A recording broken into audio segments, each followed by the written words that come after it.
Jumpa lagi bersama dengan Daniel and Olivia dalam Do Share Daniel and Olivia Sharing. Dimana kita membahas tentang hal-hal yang sebenarnya bukan yang terlalu berat, tapi juga nggak terlalu ringan juga.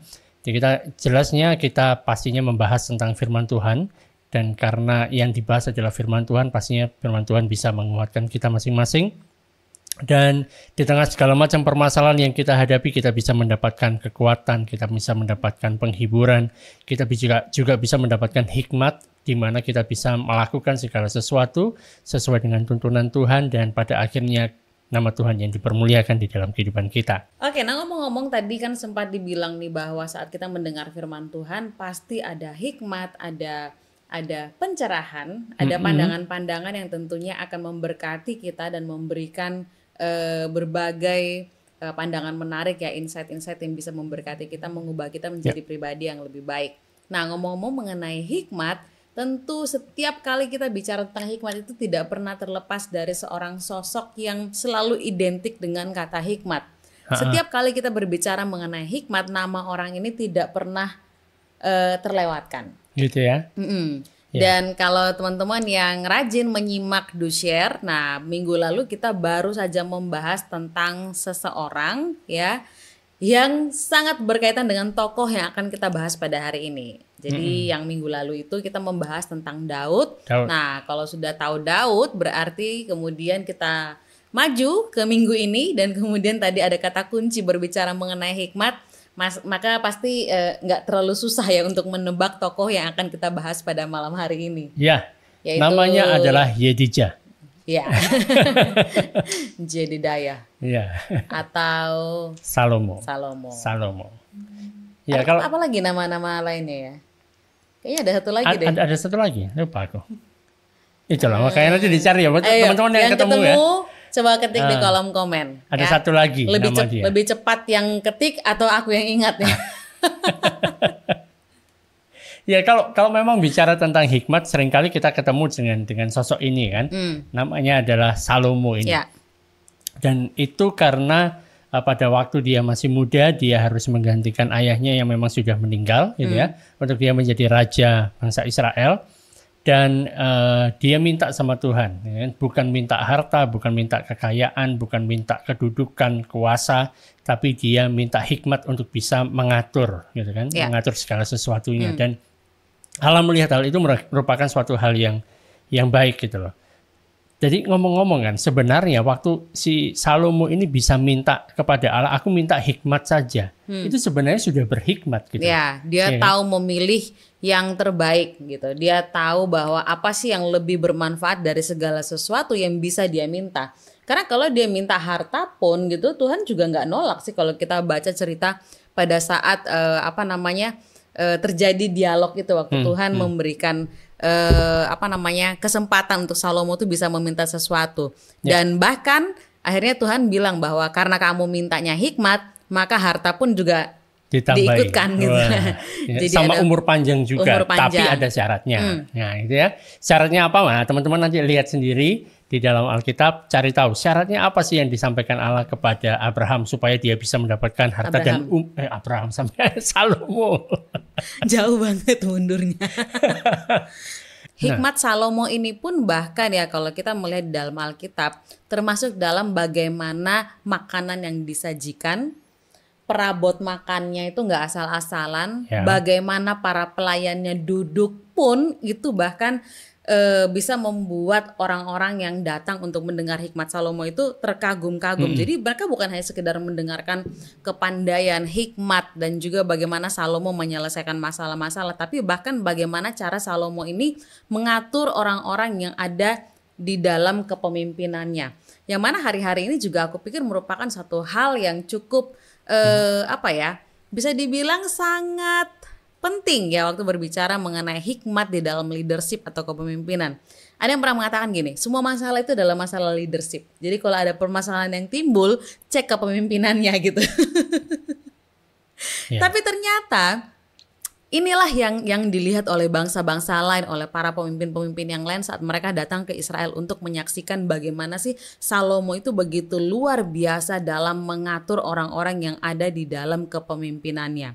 Dan kita tahu bahwa bangsa Israel itu mencapai kejayaannya ya di dalam pemerintahannya Salomo itu, begitu populer, menjadi pusat dari segala sesuatu. Jadi sepertinya bangsa Israel itu memenuhi apa yang menjadi panggilan Allah bagi mereka itu supaya mereka bisa menjadi teladan, menjadi contoh di mana nama Tuhan dipermuliakan lewat mereka ya pas masanya si Salomo ini. Karena setelah itu merosot gitu kan. Dan sebelum itu pun sekalipun Daud bisa selesaikan, dia bisa kalahkan semua musuh sehingga tidak ada lagi yang bisa memusuhi memerangi Israel, tapi itu pun belum sampai puncak kejayaannya. Pada masanya Salomo tidak ada perang, gitu kan?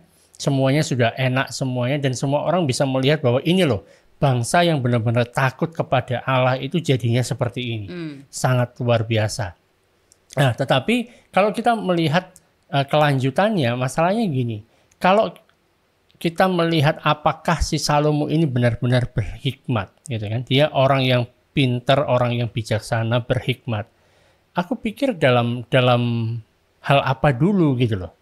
Karena kalau kita lihat dari kehidupannya dan misalnya kalau dia berhubungan dengan rakyatnya lah ya, dalam dia memerintah mungkin oke, tapi yang jadi masalah adalah dalam kehidupannya dia secara pribadi. Ya kan? Karena kita tahu, Alkitab mencatat bahwa Salomo ini punya banyak sekali istri dan juga ada gundiknya, gitu kan? Ada berapa? Kalau di total semuanya berjumlah 1.000. Ya, jadi bayangkan aja kalau misalnya dia mengunjungi satu istrinya sehari satu, maka akan muter lagi ketemu dengan orang yang pertama ini 3 tahun kemudian.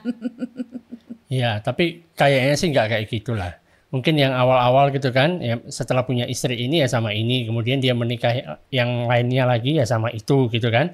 Jadi yang ini sudah ditinggalkan gitu loh. Makanya kayak model kayak ceritanya Esther itu kan. Esther, setelah Ratu Wasti dibuang, kemudian Esther yang menjadi ratu. Jadi itu pun nggak selalu bisa ketemu sama raja kan katanya gitu. Tergantung raja memanggil. Jadi tergantung moodnya si raja mau panggil yang mana. Nah itu yang terjadi. Tapi kalau kita lihat seperti itu kan, sampai punya 1.000 orang gitu kan, istri dan gundik. Ini kan sebenarnya nggak bijaksana gitu. Nggak berhikmat gitu. Jadi kalau dari sini kita bisa melihat orang yang kelihatannya hebat, wah gitu kan. Tapi kemudian dia juga bisa takluk kepada dirinya sendiri, takluk kepada dagingnya sendiri, sehingga hikmatnya itu nggak bisa dipakai untuk dirinya sendiri. Jadi sepertinya kita melihat bahwa hikmat itu tidak teraplikasi dalam semua aspek kehidupannya dia. Betul. Ya, jadi orang-orang itu datang melihat bagaimana Salomo begitu excellent di dalam memerintah orang-orang yang ada di bawahannya, dalam mengatur kerajaannya, bahkan juga dalam menjadi pemimpin dari satu proyek yang sangat luar biasa, yaitu membangun Bait Allah. Dan kalau teman-teman bisa membaca sendiri nanti ya, dilihat di dalam Alkitab, karena waktu dalam proses pembangunan Bait Allah ini Salomo tidak bisa hanya mengandalkan sumber daya yang ada di Israel, sehingga dia harus mendatangkan banyak sekali bahan-bahan bangunan dari negeri-negeri lain, dan itu melibatkan puluhan ribu. Dan bagaimana Salomo itu bisa memikirkan orang-orang yang mengurus kayu dibagi dalam beberapa kelompok, berapa mandor,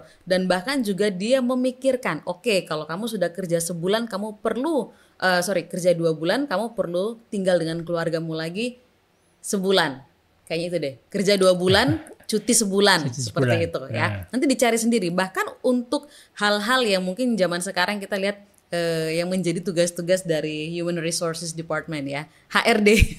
Itu pun bahkan konsep-konsep seperti itu sudah dipikirkan oleh zamannya Salomo. Akan tetapi sayang sekali ya, dalam hal-hal yang begitu jelimet, begitu rumit, Salomo bisa menyelesaikannya. Akan tetapi waktu masuk dalam aspek keluarga, nah di sini juga yang menjadi pertanyaan buat aku sendiri, kok orang yang begini berhikmat, kok keluarganya nggak beres sih? Bisa dibilang kayak begitu loh ya.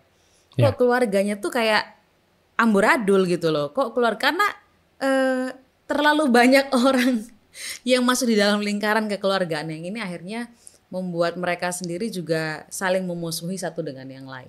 Ya itulah yang aku juga nggak habis pikir kenapa dia bisa seperti itu. Tapi ya memang itu yang terjadi ya. Mungkin itu juga merupakan salah satu strategi dia untuk bisa berdamai juga dengan semua negara-negara atau kerajaan-kerajaan di sekitarnya.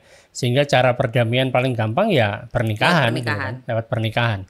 Nah tapi gara-gara dia punya banyak sekali istri dan juga dia ada banyak gundik dan pastinya mereka punya hubungan yang jauh lebih dekat dibandingkan dengan orang-orang lain dengan mungkin ada penasihatnya nggak sih Salomo kira-kira?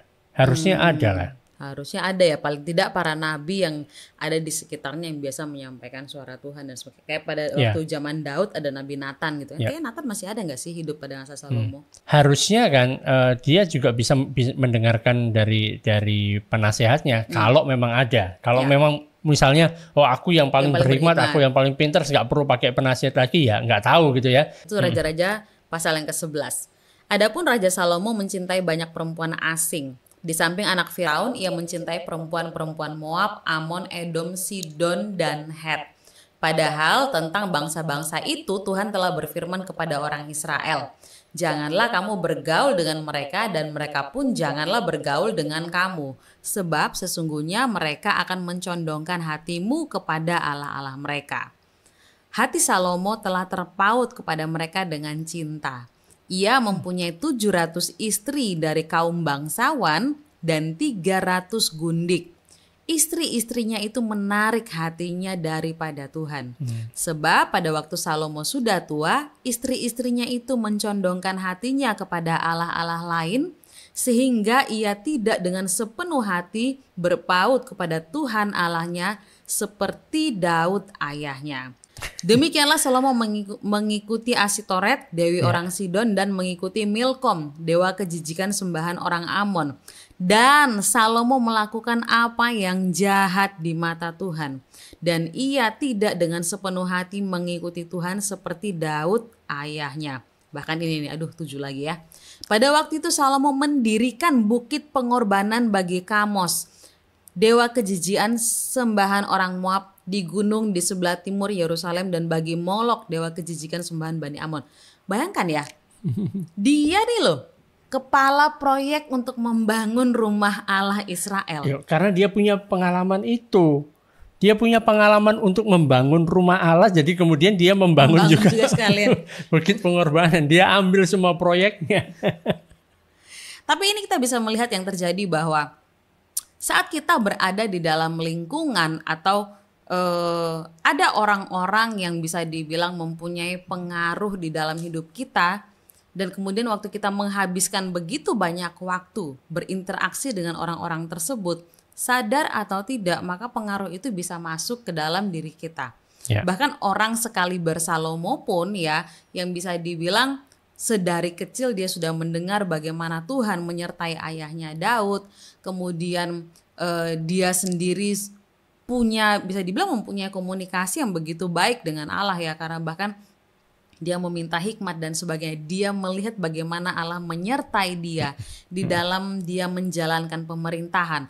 Tapi toh pada akhirnya terpengaruh juga sama istri-istrinya. Ya mau gimana lagi? Istri itu memang sangat mempengaruhi. Oh gitu ya. Kalau ada yang setuju silahkan beri komen, ketik di kolom komen. Istri sangat mempengaruhi ya kan. Misalnya kan suaminya belum mandi, dia mandi gitu kan. Sangat mempengaruhi. Itu sesuatu yang membangun. Oh gitu, sesuatu yang membangun. Tapi ini sesuatu yang ironis ya menurut aku ya. Karena mamanya Salomo itu menuliskan tentang istri yang luar biasa, istri yang baik, yang sering dikutip pada Hari Ibu. Itu kan tulisan mamanya Salomo yang masuk di dalam Amsal. Itu tentang apa, istri yang baik, siapa yang memilikinya dan sebagainya. Bisa dilihat di Amsal. Jadi sebenarnya bahkan orang tuanya, mamanya sendiri pun tuh mengajarkan kepada Salomo, istri yang baik tuh kayak gini loh. Tapi tetap aja kebablasan juga. Iya, karena ini kan di ayat yang 1 itu kan, ayat yang pertama, Salomo mencintai banyak perempuan. Nah, Dia mencintai banyak perempuan. Rupanya permasalahan cinta ini repot gitu. Oke. Ya kan sejak dari zamannya Salomo sampai zaman sekarang itu yang cinta-cinta ini repot gitu. Karena dengan cinta itu orang bisa melupakan segalanya gitu. Kehilangan akal sehat. Iya. Makanya bahkan ini sampai melupakan Tuhan. Betul. Kalau sudah sampai cinta, ngomong cinta, ini satu hal yang apa ya? Memang suatu hal yang nggak masuk akal kalau bicara tentang cinta gitu.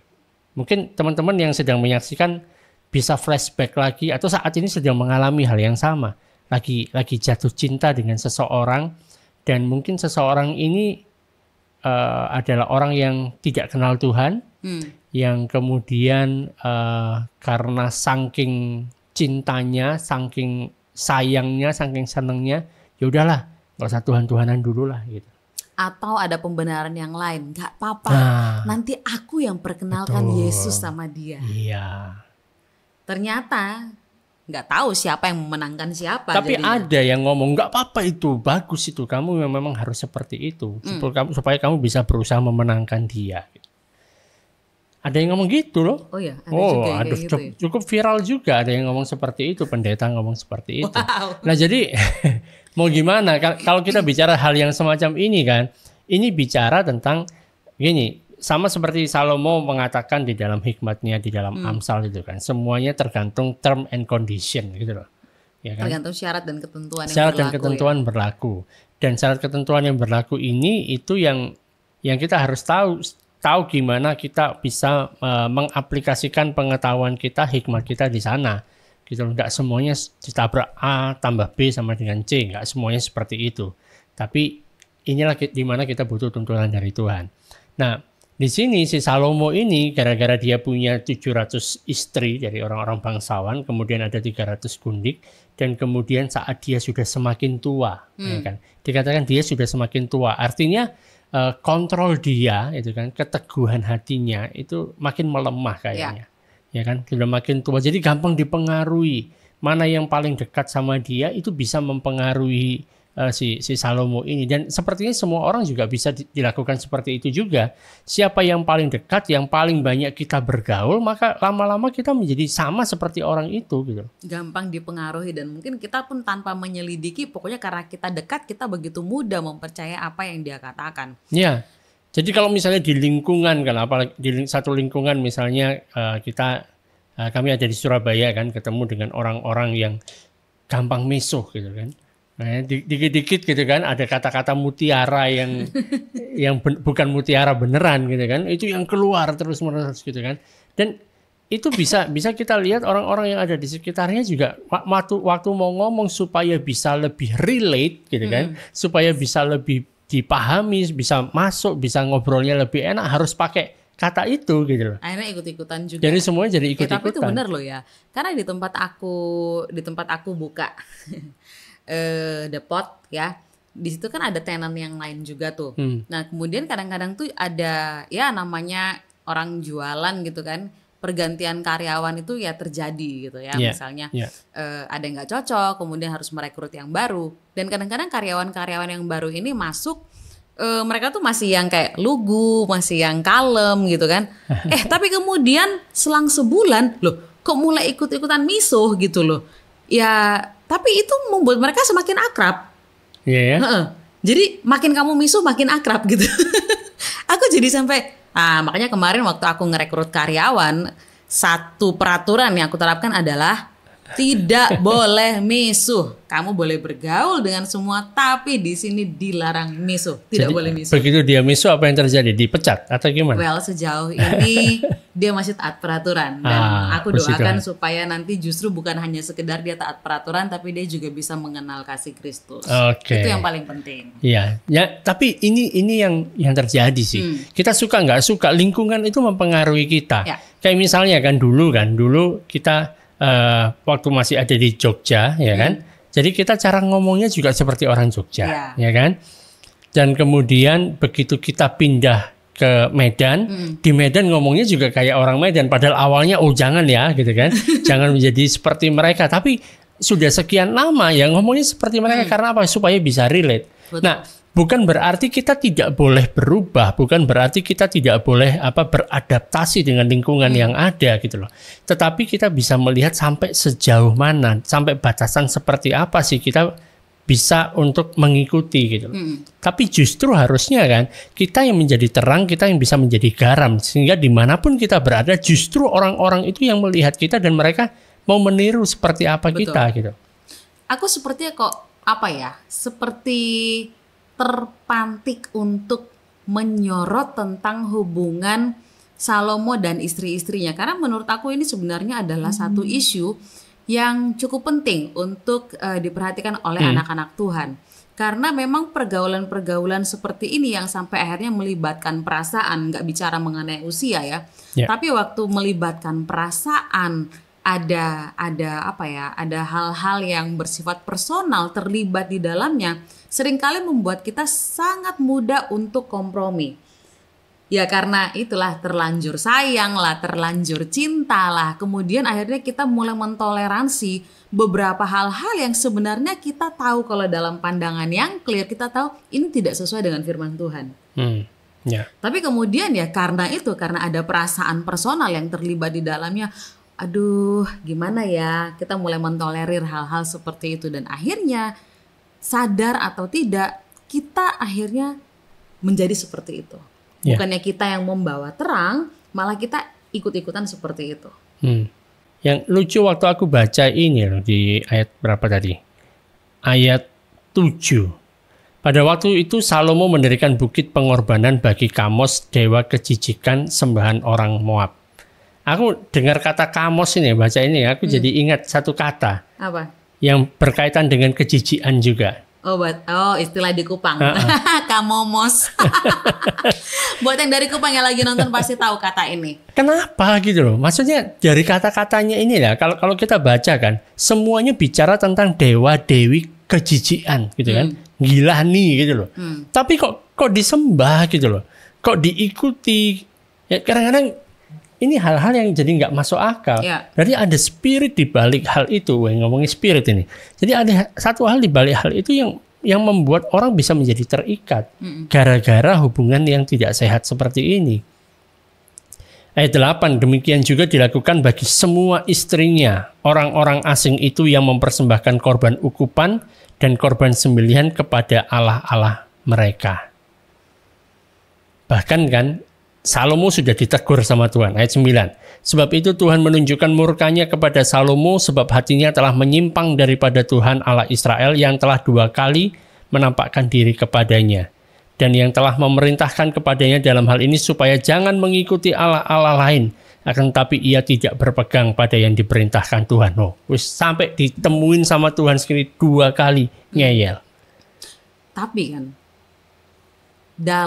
di hari-hari ini pun, aku tuh juga banyak ketemu dengan orang-orang yang seringkali mereka tuh sadar bahwa Tuhan itu sudah bicara dengan berbagai macam cara ya gitu ya. Entah mungkin lewat para pemimpinnya, mungkin orang tua, mungkin saudara yang mengatakan bahwa kamu salah, kamu jangan seperti ini. Tapi ya diacuhkan gitu loh. Bahkan dia sendiri mungkin juga tahu bahwa ini tidak sesuai dengan firman Tuhan. Tapi ya itu kembali tadi, mungkin ya benar yang kamu bilang ya, ini kita bukan soal yang kayak yang sok-sok ngeroh-ngeroh gimana, tapi ada spirit seperti itu yang akhirnya mempengaruhi. Dan seringkali membuat akhirnya itu kita mulai mentolerir dari hal-hal yang simple. Mulai dari oke deh gak usah ke gereja, kan bisa online. Kemudian oke deh gak usah online, kan nanti bisa nonton ulang nanti pas kapan. Lama mulai gak ke gereja. Kemudian mungkin ya ada Bible study gitu kan. Udah deh gak ikut Bible study, nanti kan ada rekamannya. Sekali ini gak ikut, gak apa-apa deh nanti minggu depan aku nontonnya double.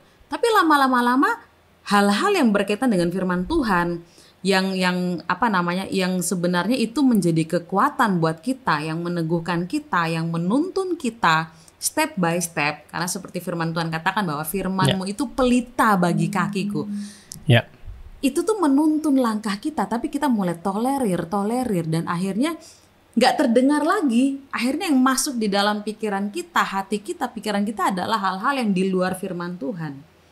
Dan akhirnya mungkin kita belum tua seperti Salomo, tapi karena yang masuk itu adalah hal-hal yang lain, pertahanan kita pun jadinya jebol. Ya, make sense. Make sense ya? Ya. Dan itu semuanya gara-gara juga karena satu, kita nggak pernah makan firman Tuhan sendiri, ya kan? Kita nggak dipenuhi dengan energi, karena kalau kita makan kan kita punya energi, kita punya kekuatan. Plus ditambah sekeliling kita yang orang-orangnya ini memberikan pengaruh-pengaruh yang negatif kepada kita. Betul. Dan kadang-kadang kalau kita nggak settle dengan jati diri kita nggak settle dengan seperti apa Allah memandang kita dan apa yang sudah dilakukan Kristus bagi kita, sehingga waktu kita melihat yang lain-lainnya di sekitar kita, orang-orang katakanlah dalam tanda kutip yang belum mengenal Allah, yang belum mengenal kasih Kristus, belum terima Yesus, kita melihat, oh kayaknya mereka lebih keren ya. Karena kita sendiri nggak sadar siapakah diri kita. Sehingga kita mulai mengidentifikasikan diri kita dengan orang-orang yang ada di sekitar kita. Kok aku masih belum seperti itu, berarti aku harus seperti itu supaya lebih keren, supaya bisa diterima dan sebagainya. Karena kita punya gambar diri yang salah, yang rusak. Makanya kembali kepada firman itu, kembali kepada apa yang sudah dilakukan Kristus, kembali kepada kasih Allah yang dicurahkan luar biasa di dalam kehidupan kita melalui kedatangan Kristus, melalui apa yang sudah dilakukan Kristus, itu harusnya mengubah pandangan kita akan diri kita sendiri. Aku bukan orang yang tidak berharga, aku bukan orang yang harus punya ini, itu, dan lain sebagainya, maka aku kemudian dianggap sebagai orang yang berhasil. Bukan bicara tentang itu, tetapi bicara tentang siapa diri kita di dalam Kristus. Apa yang sudah dilakukan Kristus bagi kita. Dia sudah mati, dia sudah tanggung semua dosa dan kesalahan kita. Dia selesaikan semuanya di atas kayu salib, dan kemudian dia memberikan hidupnya yang sempurna itu menggantikan kehidupan kita yang tidak sempurna. Sehingga kita disempurnakan, kita menjadi orang yang kudus, menjadi orang yang berkenan kepada Allah, menjadi orang yang benar karena Kristus. Jadi saat kita melihat diri kita seperti itu, maka ada perubahan di dalam pola pikir kita memandang diri kita sendiri. Sehingga waktu kita masuk di dalam lingkungan masyarakat, waktu kita ketemu dengan banyak orang yang ada di sekitar kita dan kita melihat mereka itu belum, ya kan, atau mereka ini tidak mengenal Allah dan mereka melakukan hal-hal yang jelas kita tahu itu adalah hal yang negatif, kita nggak akan ikut-ikut ke sana gitu loh. Kita tetap bisa bergaul dengan mereka. Betul. Bukan berarti kita kemudian menyingkir dari mereka semua. Kita harus bukan bicara tentang eksklusivitas ya. Tapi kita tahu seperti apa sih diri kita gitu loh. Aku tahu adalah aku ini seperti apa. Makanya aku bisa bertindak, dan aku bertindak itu dengan otoritas. Kalau kita sendiri bingung-bingung, aku ini seperti apa sih? Nggak jelas identitas kita nggak jelas tentang gambar diri kita seperti apa. Waktu kita masuk di dalam lingkungan yang amburadul, ya kita jadi amburadul juga. Jadi gampang terombang-ambing, ikut ke sana, apalagi yang baru datang kita ikut. Nanti muncul lagi sesuatu yang baru, kita juga ikut. Itu bahkan dia. Ini seperti Salomo, bahkan semua istrinya diikutin jadinya seperti itulah, itu. Ya kan? Dibangun semua. Supaya seneng kan? Supaya hidupnya mungkin dia akan lebih nyaman, biar nggak dipetututi terus setiap hari gitu kan. Misalnya seperti itu, supaya ya biar gampang, aku bangunkan lah buat dia. Karena kan dia dananya ada untuk melakukan hal semacam itu, tapi itu yang mengubah hatinya. Aku jadi teringat satu poin lagi ya. Tadi kan kamu udah bicara panjang lebar mengenai kita perlu settle tentang gambar diri kita. Kita perlu tahu jati diri kita, identitas kita. Dan hal kedua yang tidak kalah pentingnya adalah kita perlu aware, kita perlu untuk menyadari komunitas di mana kita berinteraksi. Jadi karena komunitas ini mempengaruhi kita, ya ini sekali lagi bukan berarti kita kemudian menjadi eksklusif dan menutup diri, tapi komunitas di mana kita sering bergaul, kita membuka diri, itu akan mempengaruhi apa yang masuk ke kita. Nah oleh karena itu komunitas ini berbicara mengenai betapa pentingnya kita berada di dalam komunitas-komunitas di mana kita bisa dibangun, kita bisa saling mengingatkan tentang kebenaran firman Tuhan. Karena di dalam komunitas juga firman Tuhan menjelaskan ya, kalau teman-teman misalnya pernah mengikuti di Bible Study tentang Efesus, tentang Roma. Di dalam komunitas atau di dalam bahasa Alkitabnya di dalam jemaat, di situ adalah tempat bagi kita mengeksplorasi apa yang Tuhan berikan buat kita sehingga kita bisa menjadi berkat dan terang bagi orang lain. Nah, oleh karena itu kita perlu berhati-hati di mana komunitas kita berada, membuka diri, terlibat dan aktif. Karena hal-hal ini juga yang akan masuk dan itu juga yang akan mempengaruhi kehidupan kita. Memang ada komunitas-komunitas di mana kita tidak bisa mengatur ya, misalnya mungkin di lingkungan kerja atau mungkin di dalam kelompok sosial lainnya. Akan tetapi kita perlu tahu tentang komunitas apa yang menjadi kayak kehidupan kita sehari-hari gitu. Mungkin ya teman ya hopengannya lah ya, teman baiknya kayak gitu. Karena seringkali ya banyak anak Tuhan pun karena tidak mau menjadi eksklusif, kemudian asal bergaul, tapi kemudian juga tidak mempunyai komunitas pendukung yang akan selalu mengingatkan dia akan firman Tuhan. Itu yang menjadi kelemahan ya akhir-akhir ini aku lihat dari banyak anak-anak yang mungkin secara on papernya Kristen, tapi ternyata mereka juga tidak bertumbuh dalam pengenalan akan firman Tuhan. Seperti itu. Ini juga diingatkan sama Rasul Paulus kan di dalam suratnya ke jemaat yang ada di Korintus, karena ada orang-orang di sana yang berpikir bahwa orang mati itu nggak akan dibangkitkan lagi gitu. Yesus itu nggak akan melakukan apa-apa lagi gitu. Karena itu sekarang selagi kita masih hidup gitu kan, kita pakai prinsip YOLO. You only live once. Ya kan? Satu kali saja kamu hidup, makanya marilah kita makan dan minum sebab besok akan mati. Jadi sekarang makan yang banyak, minum yang banyak, melakukan segala sesuatu seenaknya karena kita hidup cuma satu kali dan setelah itu kita mati. Nah, Rasul Paulus mengatakan jangan sesat, jangan meniru seperti mereka. Mereka ini sesat, mereka ini salah. Jadi jangan sesat, pergaulan yang buruk merusakkan kebiasaan yang baik. Jadi kalau kamu terus bergaul dengan orang-orang yang semacam ini, maka kamu akan terkamiri juga gitu. Terkamiri apa? Ngikut seperti mereka. Kemudian kamu akan berpandangan, ketularan seperti itu gitu. Nah, makanya penting sekali bagi kita tahu jati diri kita. Penting sekali bagi kita tahu siapakah diri kita yang ada di dalam Kristus. Apa yang sudah dilakukan Kristus itu dan berdampak seperti apa di dalam kehidupan kita. Makanya kita belajar dari kebenaran firman Tuhan. Makanya kita perlu untuk membaca Alkitab, di mana kita bisa temukan firman Tuhan di sana.